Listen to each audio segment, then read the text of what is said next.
আজকে রিমঝিমকে রং মাখিয়ে পুরো ভূত করে দেবো, ঠিক আমার মতো। যাই ওকে গিয়ে ডাকি। এই রিমঝিম, আরে এই রিমঝিম, আরে এই রিমঝিম, ধুর ব্যাং খুলছে না কেন? বল। হ্যাপি হোলি। দাঁড়া, তোকে দেখাচ্ছি মজা। আয়, আরে আয় না, কিচ্ছু করবো না। বস এখানে, বস, আরে বস। দাঁড়া, তোকে ভালো করে সাবান মাখিয়ে স্নান করিয়ে দিই। দাঁড়া।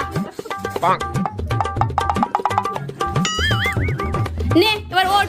অনেক স্নান করেছিস, চল আমার সাথে চল। আরে কোথায় নিয়ে যাচ্ছি? চল, এই ঘরে ঢোক, জামা কাপড় ছাড়। চল ঢোক। নে, এবার বার হ। আরে ছাড় তো, তোর জামা কাপড় আমি ঠিক করে দিচ্ছি। দে। আয়, তোর অনেক হোলি খেলার শখ তাই না? আজ তোর আমি হোলি খেলার শখ মেটাচ্ছি। আয় আমার সাথে, আয়, বাইরে আয়।